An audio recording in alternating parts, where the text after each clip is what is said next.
昆阳之战这个棒槌屏。那么总的来说呢，就是这一件釉上彩绘啊，是我们康熙时期的一个代表作，也是一个反映了历史当中的一个精彩片段。这个片段呢，是把这个历史发展的过程，把它浓缩到了这一个画面当中。按照我的理解，这一件东西啊，包括整个的这个画面，它应该来自于皖南地区的徽州版画上的这个图案，只不过呢是把那个图案从书本上把它挪到了瓷器上。因为我们在看众多的瓷器当中，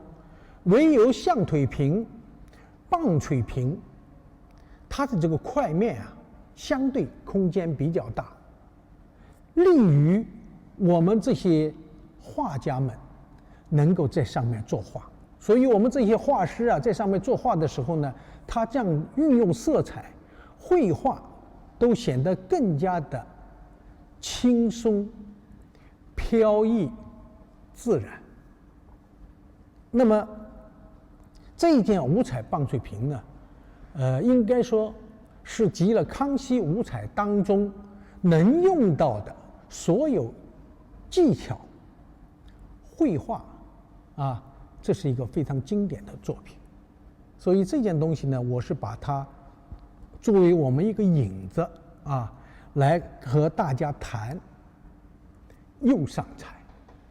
因为五彩是釉上彩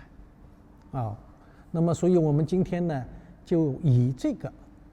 我们再来谈一些这方面一些专业知识那么彩瓷的基本概念，这个呢是我们学陶瓷的人这是必须要清楚的。不管你走遍天涯海角，你在世界各地，你看到这一类东西的时候，你脑子里面必须有一个起码的概念，或者说基本概念。那么彩瓷的发明它是中国陶瓷史上的一个重要里程碑因为我们从商周时期的原始青瓷开始，它那个瓷只是用铁作为成色剂的那种清釉也不能说成色剂吧，就是釉里边含有氧化铁，在高温当中形成了青色调或者是黄色调是因为釉里边含有氧化铁。那么但是我们有个概念，就是在这个基础上我们出现了釉下彩绘和釉上彩绘。那么这个我们底下的一个概念就要清楚，彩瓷的基本概念应该是什么呢？应该是带有色彩装饰的瓷器这一句话是一个定语，你必须要搞清楚，它一定是带有色彩装饰的瓷器这才能叫彩瓷。那么凡是在釉上釉下都不加任何色彩，也不绘制任何图案花纹的瓷器，我们通称为素瓷。素就是我们讲荤素的素，素雅的素。因为这个瓷器呢，就是我们有的时候喜欢在这个圈内我们讲把那个白瓷上面什么都不画，就是个白的既有色胎的也有白釉的，像这种呢我们就把它叫做素瓷了如果上面有其他颜色的话，那就不能叫素瓷了，叫彩瓷了。当然白釉瓷其实是彩瓷当中的一个色彩，只不过呢我们现在在讲彩瓷的时候呢，暂且把它作为素瓷来统称这个呢就是我们脑子里边有一个基本的概念。那么回过来我又讲到刚才我举例的那个朋友，今天送东西来让我看的那个朋友，他的概念是混沌的、模糊不清的，他也说不明白属于这种。所以我们在学习的时候，这种基本的常识，这是最基础的东西。那我们自己心里要清楚呀，要明白，不能糊里糊涂啊，是吧？好，那么这就是我们讲彩瓷的概念。那么从广义上讲，彩瓷包括什么呢？包括釉下彩、釉上彩、釉下彩加釉上彩，颜色釉，总共呢4大类。我再重复一遍，釉下彩，哪些是釉下彩呢？青花、铁，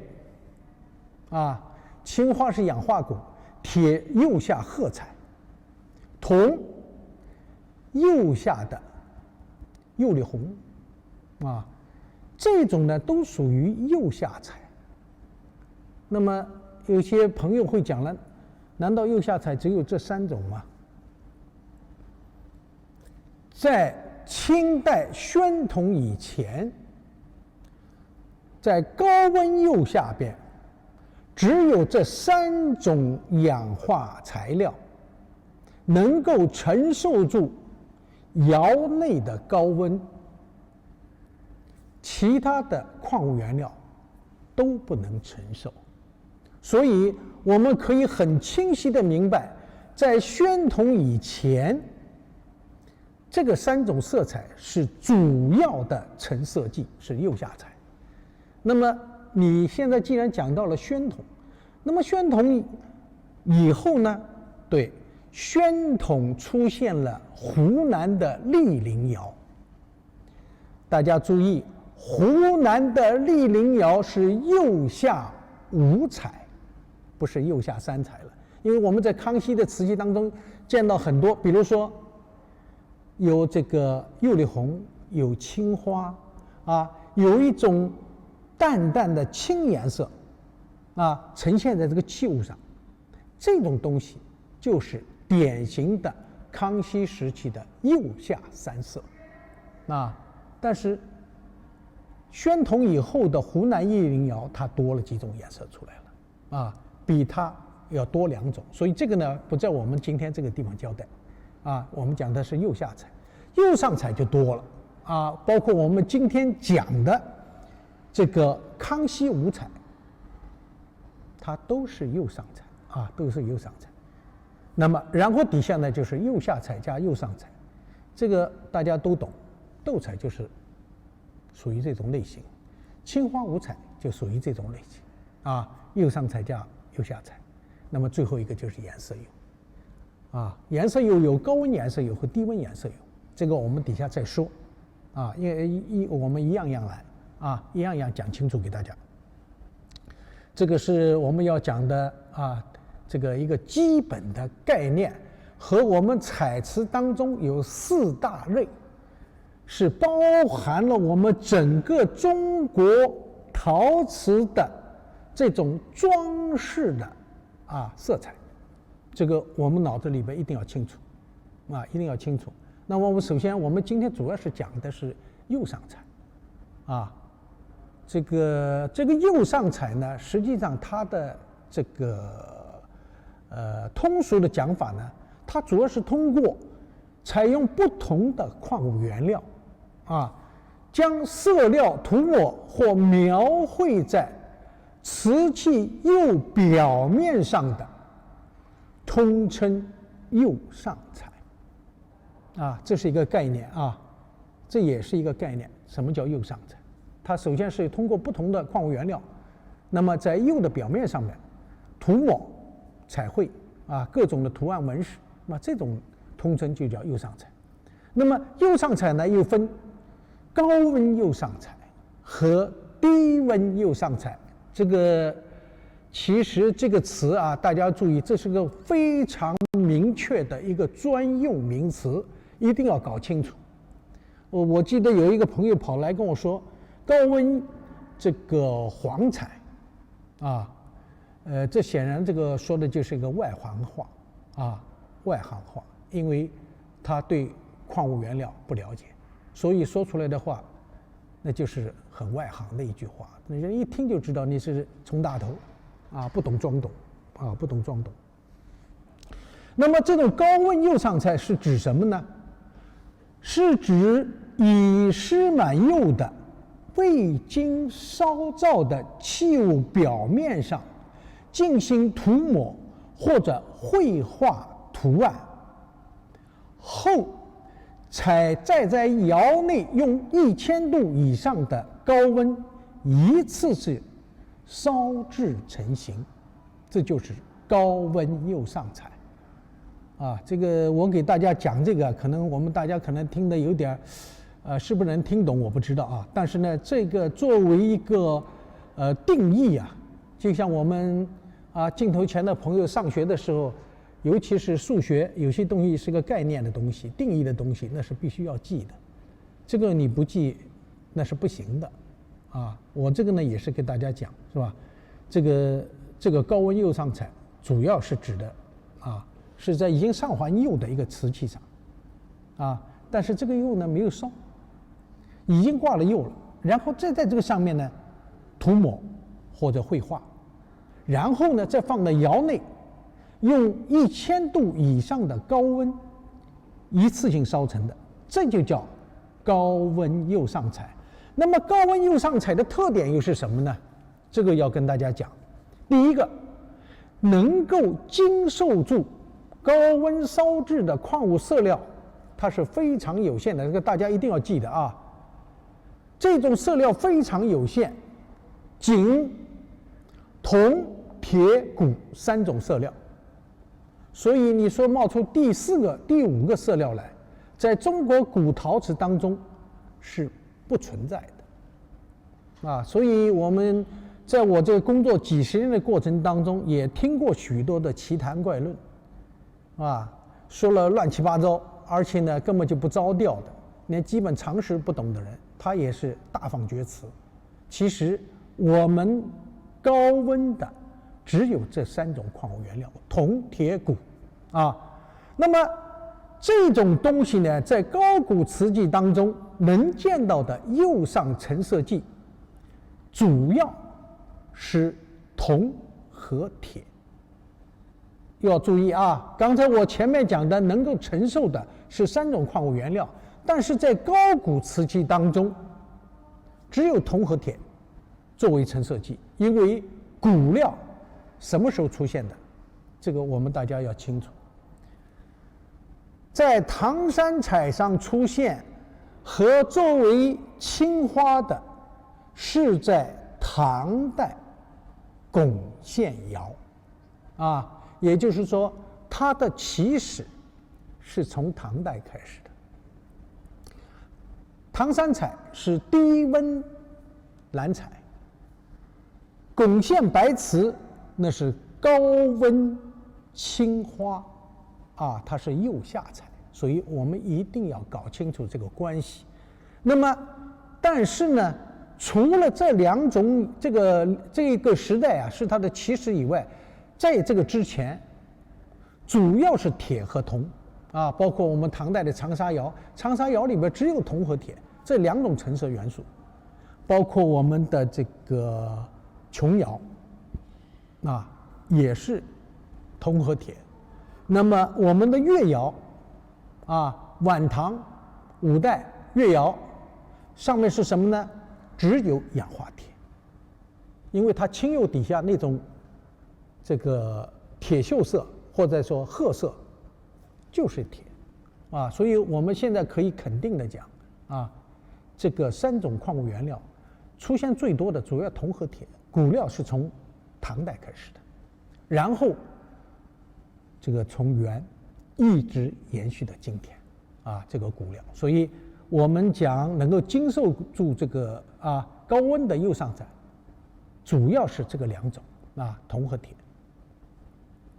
那么这是我们讲的第一。第二个呢，尽管材料绘制在釉的表面，经高温烧制色料与釉相互熔，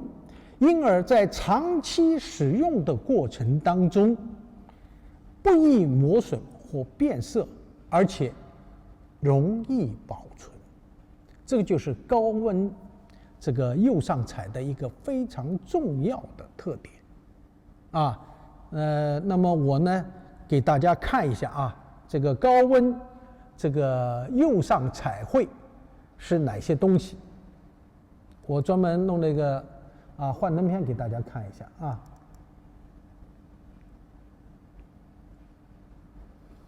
这个呢就属于咱们越窑系统的这是属于我们越窑系统的。这个是一个水鱼儿上面是什么呢？上面是一个像个小青蛙一样的一个东西，但是它是像兽这个嘴是尖的带2个耳朵。大家注意一个什么问题？这个青釉上面有这种黑颜色和褐色的点彩这个就是我们特别要注意的一个问题在这个三国尤其我们看到的很多在这个楚汉时期就已经出现了这一类的东西这个呢就是我们讲的釉上点彩，它就是一种彩绘的一种彩绘的一种。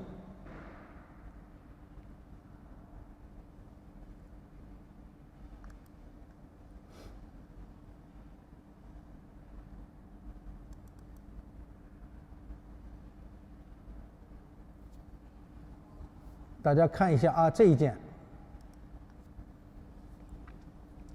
这一件呢也是同样，它的口沿、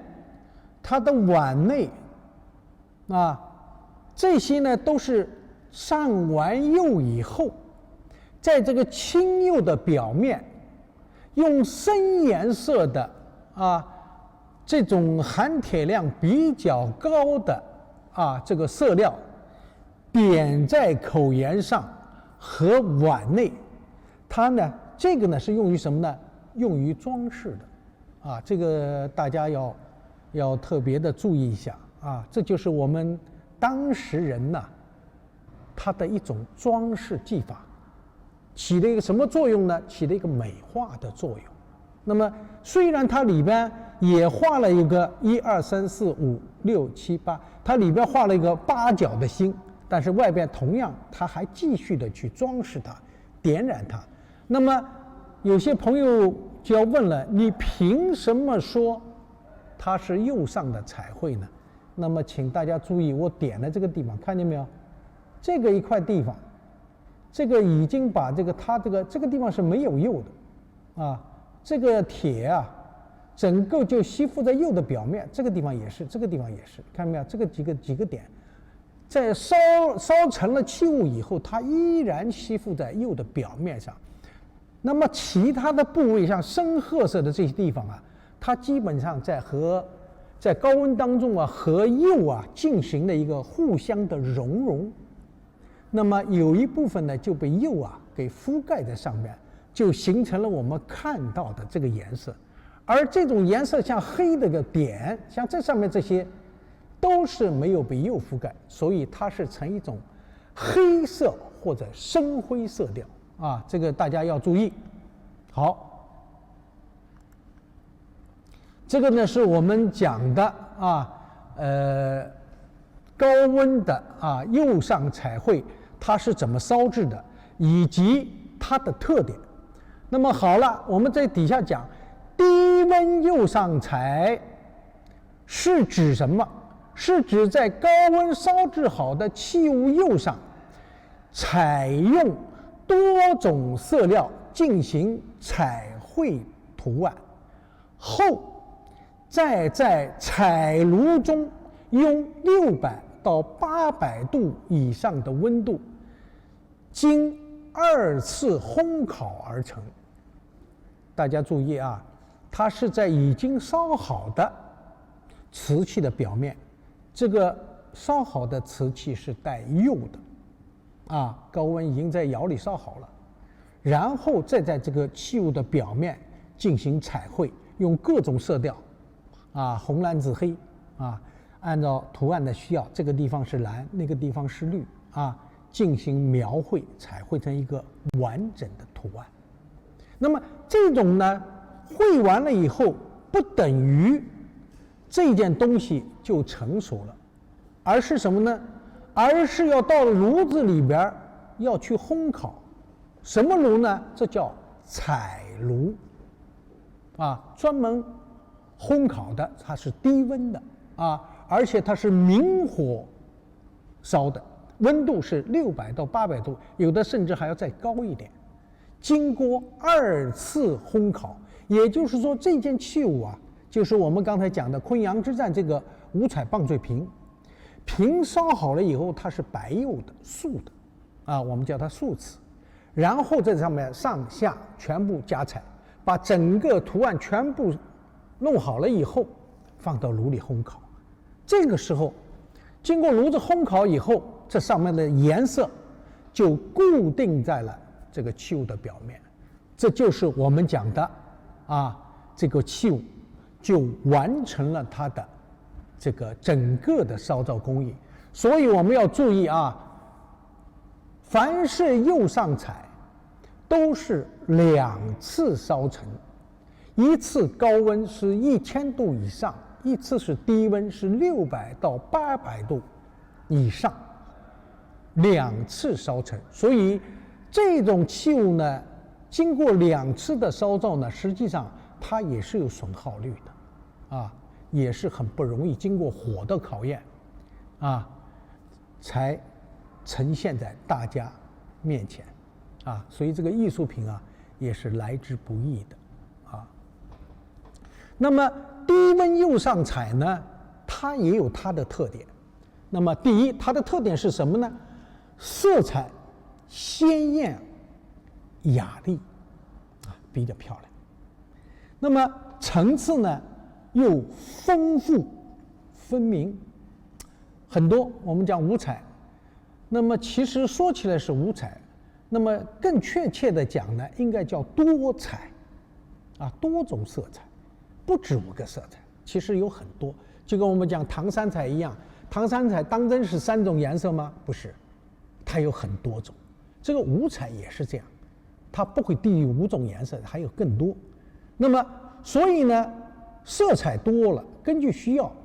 它这个图案也层次就更丰富啊，而且呢，这个图案的装饰效果就特别的明显，特别的强。那么所以这种东西，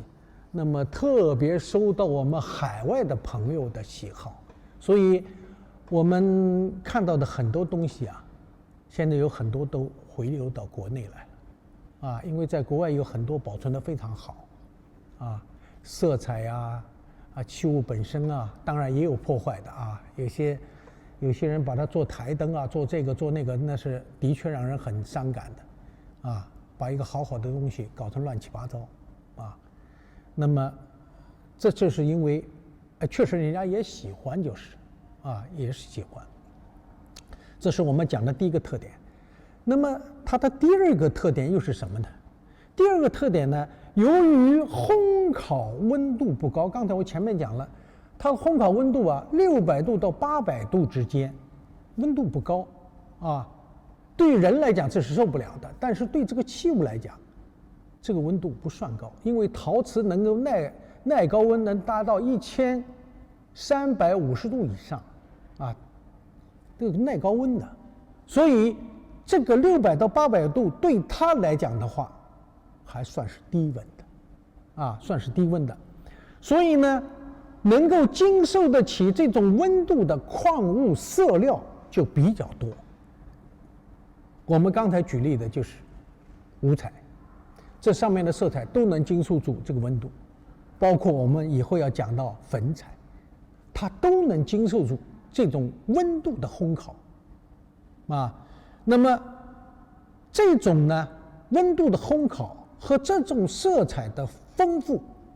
使我们整个的图案显得更加的生动，更加的贴切于自然。这是我们讲的第2。第3条，它的不足之处，这个也是我们必须要知道的。由于材料绘制在釉的表面，大家要注意啊，我们手指甲硬度是3.5度，膜是3.5，釉的硬度能够达到5.5度。那么所以呢，我们的色彩是施在釉的表面的，在长期的使用的过程当中，有一个问题，它易于磨损，就是你不小心的时候啊，可能我并不在意，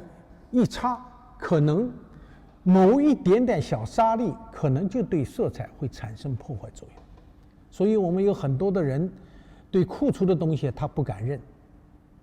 但是对传世的东西他敢认。为什么？釉面和彩上面都有摩擦伤的，哎，这个东西是旧的，凭它的磨损程度，这个年代如何如何，哎，这也是一种鉴定的方法，它也是一种观点啊，也是一种观点。那么除了磨损以外，还有什么呢？还有因为自然环境的影响，也会造成这个褪损或者变色。比如讲酸，我们生活当中醋、碱这种化学物质会对色彩有影响。那么这个东西呢，就是我们所有的学陶瓷的人必须要掌握的一个基本常识，就是要学会了保护。所以像这种情况的话呢，这个不足之处就是它不容易保存，这就让我们每一个镜头前的朋友，每一个从事我们这个陶瓷爱好者，必须要注意的一个问题。我们讲的最多的尤其是我们刚参加工作的时候，我们一些老前辈要求是比较多的。第一，不准用硬布、硬的东西去擦彩瓷。第二，不准用鸡毛掸子掸带筋的彩绘。但是鸡毛掸子很软的，这个就扎到脑袋上、刮到脸上没有感觉的，不对。鸡毛掸子烧上的毛软，但是它里边的那个筋是硬的，就凭那个软硬的东西，就能把表面的筋给划掉。所以过去我们老一辈儿，特别一些老的厂家、行家，他对自己心爱的东西，他绝对不会的随随便便在上面磨了擦了的，因为他知道这种摩擦会对器物的表面产生磨损作用，所以它的不足之处就是不易保存、不易保护。当然你更不能摔了，因为瓷器这种东西你一摔那么就毁掉了但是对于色彩来讲的话，你要注意这个问题这是我们讲的第3条，它的不足之处。第4条也是我们要注意的，或者做一个常识，你必须要了解的。那么彩绘使用的材料当中它含有铅或者是其他重金属，这是我们过去老一辈的人，或者是更早的那些厂家们没有关注的问题，因为那个时候科学达不到那个程度，所以对彩的认知只是漂亮好看这个东西用起来如何如何，但是他不知道这个东西在烧制的过程当中，它里边含有一些重金属，比如说铅就是一个重金属，还有其他的一些稀有金属，这些东西是吧，对人体是有伤害的，我们很多人不懂所以我们国家这个轻工业部在1982年的时候就已经明令禁止景德镇或者国内其他的窑厂用粉彩作为瓷器的装饰材料。我相信镜头前的朋友可能你们知道不知道啊？我就不清楚了。但是我在这儿必须告诉大家，我们国家早就对这个问题已经明令禁止了。所以我们现在看到景德镇或者更多地方，这个窑厂烧的这个彩啊，上面着色的这种材料是不允许含有重金属的。但是如果有人恶意的去这么做，那你也得小心。哎，这个东西多漂亮，咱买回去做家具啊，买回去做餐具，如何如何。但是买之前，请你慎重的考虑一下，这个东西含不含有重金属？如果含有的话，那我们还是要用一个科学的态度来对待这个问题啊。所以呢，我就把这个高温釉上彩和低温釉上彩啊，这个两个的优点和不足之处啊，给我们镜头前的朋友啊稍微表述一下，希望我们大家都知道这个常识啊，知道这个常识。这个是我们一个起码的一个概念啊，起码的一个概念。那么刚才我们讲到了中国这个传统的釉上彩瓷呢，它最早啊出现在东汉晚期到六朝的早期。这个呢，我们镜头前的朋友可以看到我这个我们这个字幕上打得很清楚。那么这个主要的装饰特点呢，就是点彩。刚才我已经把幻灯片给大家看了，主要是点彩。那么根据考古资料显示呢，在四川宗县涂井蜀汉墓中就曾经出过一件青釉瓷碗啊，它这个碗的口沿处啊，它就留有就像刚才我给大家看的那么几组的那种褐色的点彩，那就告诉我们在东汉时期啊，这个点彩就是釉上彩啊已经开始使用了。在这个之前呢，我们在刚接触这个刚学习这个陶瓷鉴定时候，我们对这个概念不是很清楚，也只知道是东晋时期啊，这个用釉上点彩、点褐彩的这种办法啊，没想到这个考古发掘以后啊，咱们这个通过80年代，我们四川这个宗县的一个涂井这个地方啊，发掘了很多的一些楚汉时期的一些墓。这个墓里边就显现了一些很多这样的东西啊。那么这种东西呢，就告诉我们，我们过去的认知现在需要改变了。过去认为的是东晋的，现在要把它提到东汉晚期啊。这个呢，就是我们的观念要改变啊。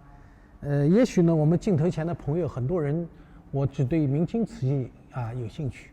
对高古的东西呢可能兴趣不大，没关系。作为一个常识呢，了解一下也无妨，因为今天可能我们用不上，但是以后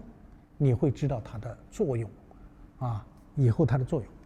那么这是一个，另外一个呢，就是我们江苏啊，一个江宁县啊，那么它有一个叫上坊这个地方啊，它出了三国吴天策元年的一个墓，它里边有一个青黄釉的小瓷罐，它的肩部和上腹部也各有一圈点彩。那么这也是我们对这个时代出现的这种釉上点彩啊，增加了这方面的这个认识增加了这个认识。那么这种东西呢，其实釉上的点彩啊，这个我们讲它无非是当时的人呢，是为了起到一个装饰的作用有的呢点在口沿上，有的点到碗里头，有的点在肩部，有的点在把它点在这个器物的腹部。那么还有的呢，就什么呢？把它编成一个几何形的图案变成带状的几何形图案。那么当然也有，比如说中国我们过去有一句话叫画龙点睛。我们东晋时期的有很多的这个鸡头壶，他把鸡头的那个冠、鸡头的眼睛，甚至鸡头的嘴，他都点上了褐彩，目的呢其实就是刚才我说的那句话，叫画龙点睛，把它装饰一下，哎，让这个器物啊，这个眼睛变得炯炯有神，使它活起来，使它栩栩如生。这就是当时的工匠的一种期盼。这种期盼呢，就表现在了它的装饰技法上。当然，它也可以在这个虎子的眼睛上，啊，在兽的眼睛上，或者在身上，也会加点这种褐彩。目的只有一条，就是让它能够更加的漂亮，啊，能够更加的生动，更加的活泼，啊。那么这些东西呢，都是我们要了解的啊。那么现在我再给大家看一下啊，这几件东西。我刚才给大家讲的，你看，这是一只羊，啊，大家注意这只羊，这个羊的眼睛啊，它就是点了一个褐彩，胡须点了褐彩，耳朵它也点了褐彩。那么这件东西呢，我们怎么来证明它是釉上彩呢？其实我们一看就明白了，看见没有？它点彩的时候，这一点以后啊，这个彩居然滴下来了。如果它是釉的话，它就不可能出现这种现象。所以我们可以肯定的说，这个彩一定是釉上的。这是第一。第二，我们发现没有，凡是点彩的部位，包括身上，它这个颜色呀，是没有光泽的，是干涩的，说明一个什么问题啊？它在釉的表面，它没有和釉融，或者说釉没有把它覆盖住，所以它在釉的表面上就产生了这么样的一个结果，啊，是一个干涩的结果。那么这个观点呢，我们在实物当中也就证实了它是釉上点彩。好，我们再看下面一件，这是一个像盖碗一样的东西啊，一个钵一样的东西。大家注意啊，在这上面呢，像个瓜形的一个钮啊，做的其实蛮漂亮的。但是呢，它也是把它按照顺序把它点了一圈，底下也是组成一个图案，一组一组的把它组成起来。它是为了使这个器物更加的漂亮，所以它采用了这种办法，使它更加的美观，更加的漂亮啊。这就是我们看早期青釉上面的点彩，它都是在釉上的啊。我们再看。看见没有？这就是鸡头壶啊！这个鸡头壶的造型是典型的东晋时期的造型。它不仅仅在鸡冠上、眼睛上、嘴上，甚至在这个小的盘口壶上、柄上边、两个细上边都点上了褐彩，而且很明显的，它是在釉的表面。颜色呈黑色调，黑色调，因为它这个铁的含量比较高，所以它颜色变黑了它是在釉二次氧化的过程当中，这个吸金、晶形转变、液相分离的过程当中，这个一个部分它始终没有和釉产生融合，所以得到这么样的结果这个比较有意思啊。这件东西呢是2014年香港邦汉斯这个9月份的一场拍卖当中10月9号的一场拍卖当中这个里边也是一个其中的一件东西，但是它标的年代是什么呢？标的是5代这个呢让人头就有点晕了。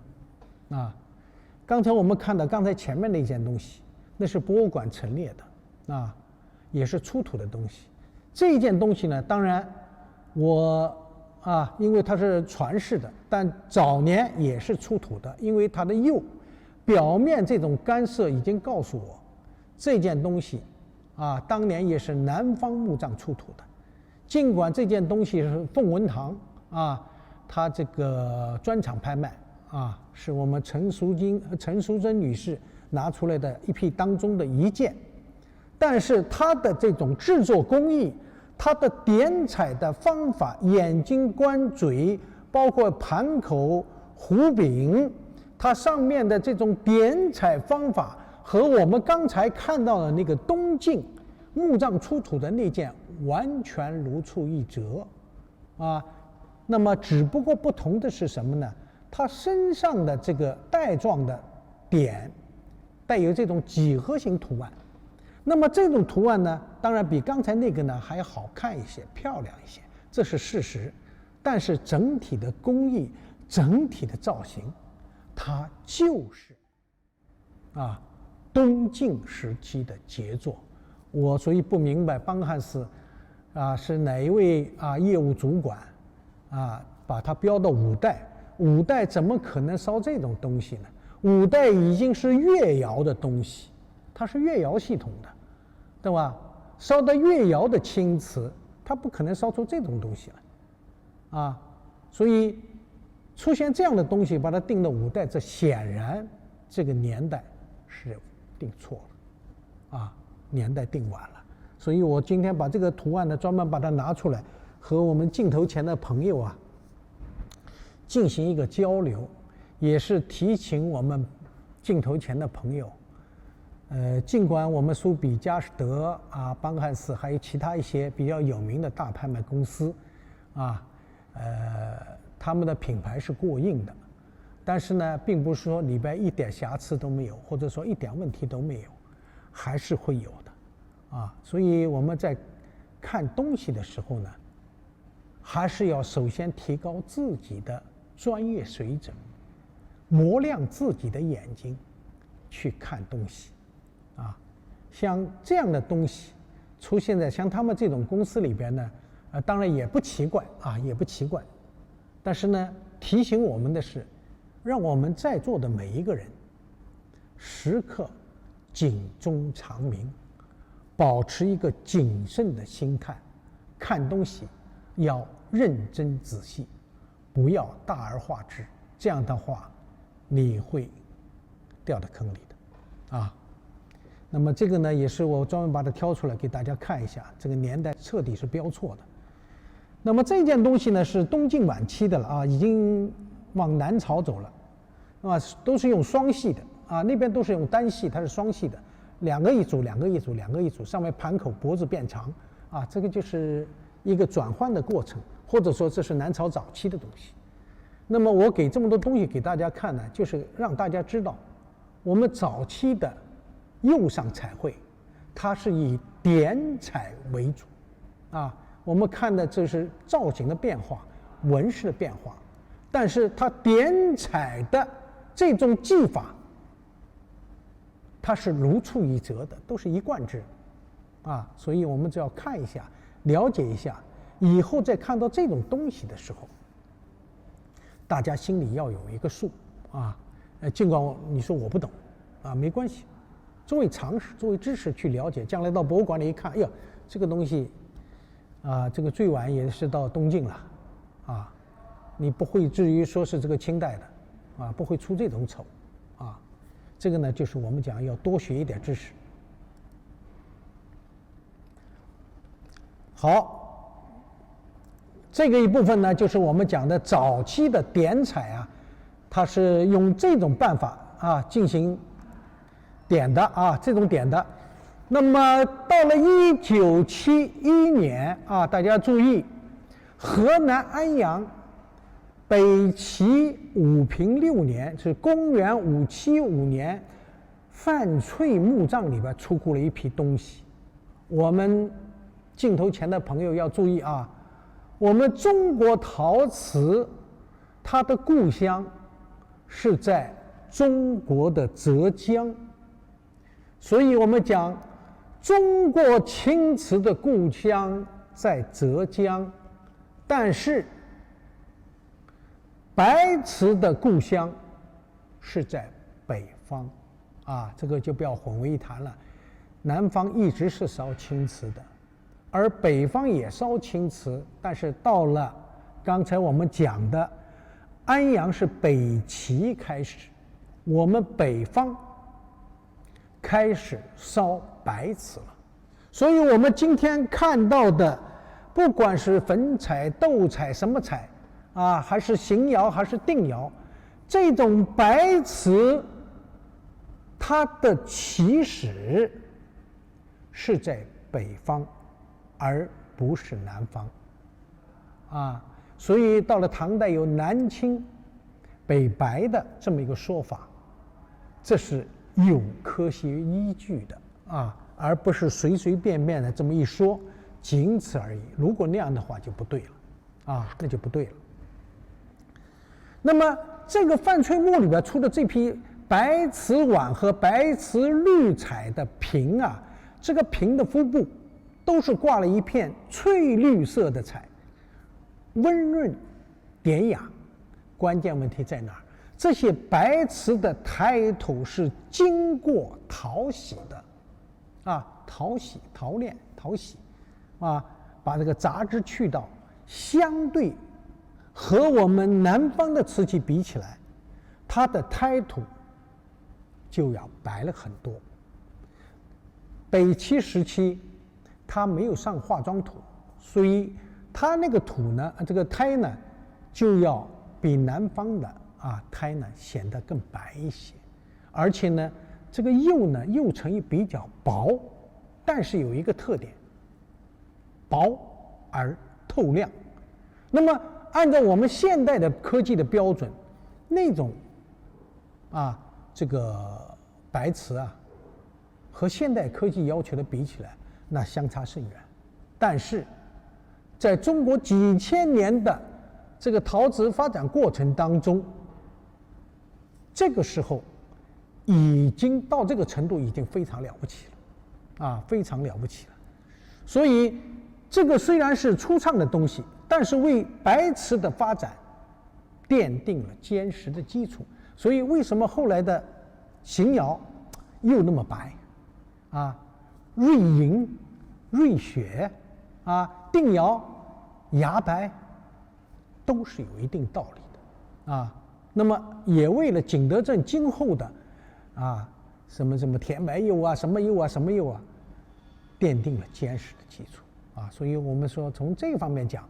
北方给后来的彩瓷奠定了一个非常好的基础。那么到了1959年呢，这个中科院这个在河南安阳发掘了一座隋代的开荒15年的那个张胜墓，这个里边也出了一批白瓷器。这个白瓷器呢，就比刚才我们讲的这个白齐武平6年的那个呢又要高级了很多。尤其这个当中有一对白瓷俑人物造像，这个照相大家有机会，尤其我们镜头前的朋友我们北京的朋友呢没问题了，我们周边的朋友也没有问题。如果你在天南海北，将来你有机会到北京你一定要看一下在国家博物馆这对瓷俑照相就放在这个博物馆里边而且呢做得非常的精湛这是张胜墓里出的。这个时候呢已经是到了什么时候呢？公元595年公元595年。那么这个时候呢的确和刚才那个只相差了20年这相差了20年。但是我们工匠对技术的追求，对这个器物的这种要求已经达到了一定的高峰一定的高峰。那么我们再看一下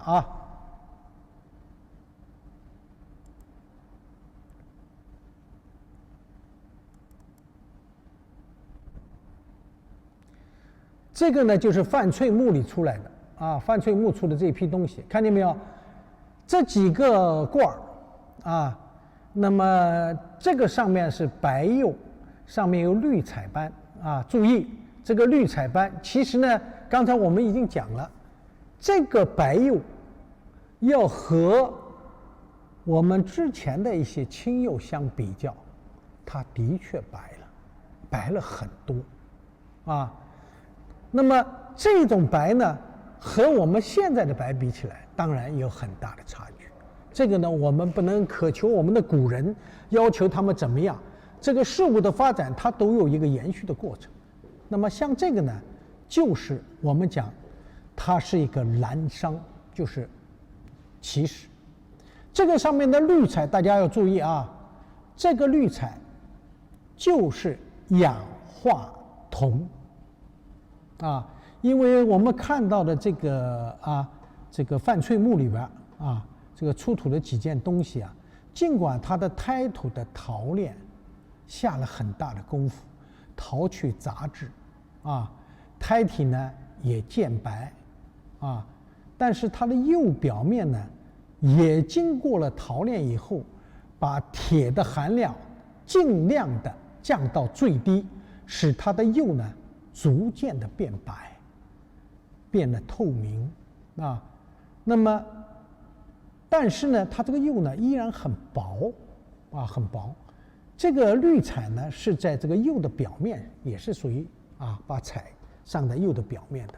点彩啊，涂在上面的。这个和刚才那个点还不一样，这是涂在上面，涂抹在上面的。明显这个彩往下挂呀，与涂抹有直接的关系。当然，在高温当中，它烧造的过程也会往下垂流啊，这是必然的。因为这个时候的釉啊，绝大部分它钙的含量比较高，它是用氧化钙做助溶剂的。氧化钙做助溶剂，它最大的缺点就是在高温过程当中，它一定要往下垂流，这是一个很客观的、很现实的一个问题。因为我们古人他并不懂，但是他在努力的纠正这些毛病啊。这个呢，就是我们在了解这个发展过程当中必须要知道的一个问题啊。这个几件东西啊是非常了不起的啊，是一个开山之作啊。非常典型的，非常好。这个呢，这个是有点这个沙山王朝的这种风格。这个底下呢是一个兽，瑞兽，你看还有爪、眼睛、鼻子，上面点的是黑彩，而后边的这个是个八角的一个杯。其实这个杯是我们当时的工匠仿金银器的造型，所以讲这个造型呢，应该是和同时代的西亚的沙山王朝有直接的关系。所以这就是我们北方的工匠啊，当时拿到了这种造型的东西以后去仿制的，这个真的是非常了不起的一件事情。我们很多人现代人好像并不在意，但是对于古人来讲，用瓷器去仿这种东西的难度是难以想象的啊，因为它要做得像，至少在造型上，在纹饰上要做得像，不容易啊。而且大家注意了没有，这个釉啊和刚才我们看到的那个釉比起来，它进了一大步。这个白是一种乳浊性的白啊，这个白度啊非常漂亮。这是隋代的啊，刚才那是北齐的，这是隋代的。我们再给大家看一件啊，我们讲刚才说的那个公元595年隋开皇15年张胜墓里边出土的一对站在莲花座上的武士俑，看见没有？这个两个人手上拿的是什么呢？拿的是宝剑啊，这个宝剑杵在旁边。这个宝剑不是我们讲这个我们古代啊，这个作战有作战的兵器，礼仪有礼仪的兵器。像这两个俑用两个手支撑的这把剑，实际上它是礼仪之剑，就是仪仗用的，不是战斗用的。因为你想想，你战斗的话，抡这么长的剑，你怎么抡呢？你怎么去舞啊？怎么去杀敌啊？是没法杀的。所以这种东西基本上都是这样作为礼仪用，放在那个地方看起来也比较的威严，有气势。那么，请大家注意的是什么？这个时候我们的工匠就不像我们之前讲的那个点彩那么粗犷、简约，而是什么呢？它该装饰的地方，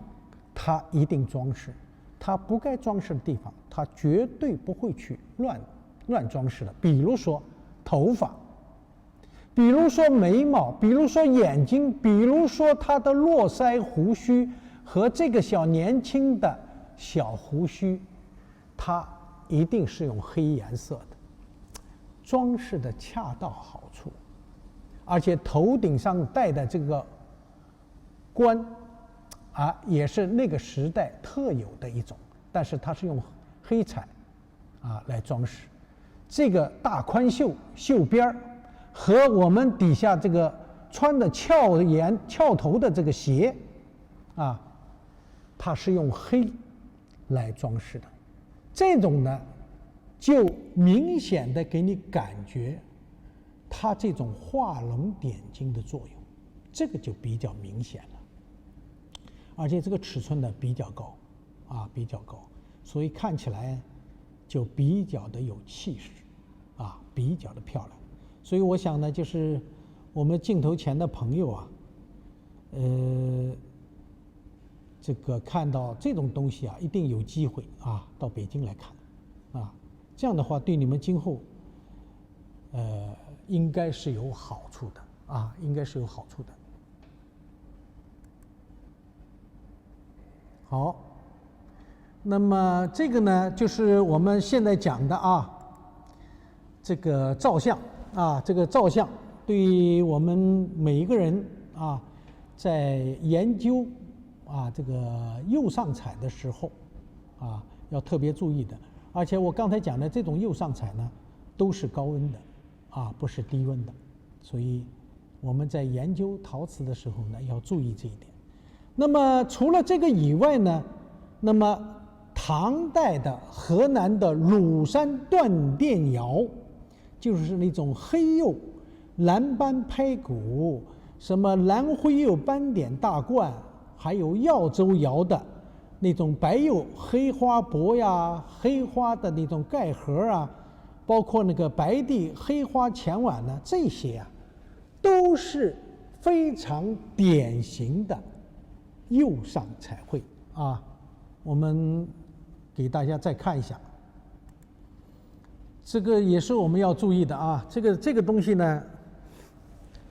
是故宫的吧？这件东西这个是个拍骨腰骨，这个有一点像我们讲朝鲜族的那个跳起舞来以后这个敲起鼓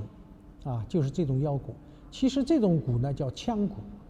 主要是来自于少数民族和西亚地区还不是我们中原地区的这个造型。但是呢，我们的工匠他把这些东西呢也做成了瓷器，用这个里边的空腔再蒙上这个骨皮，敲起来以后依然砰砰作响，也能达到这个腰鼓的作用这个想象力还是比较丰富的比较丰富的。这个东西也是我们要研究的你看上面的这个彩是在黑釉上点的这种乳浊釉。我们有很多人在研究钧窑的时候就曾经把这个鲁山断电窑的这种黑釉点这种斑块的这种彩叫做唐钧我们叫宋钧把这个东西作为唐钧来论述的。因为这个上面的这个乳浊釉啊，这个很有可能这个釉的配置当中啊，它会有氧化锡啊、无氧化尔磷啊、氧化铅之类的东西，所以呢，它起到的效果是什么呢？起到了一个乳浊的作用，因为这些这个化学元素啊，它带有乳浊的成分，所以它烧在瓷器上的时候，你看到的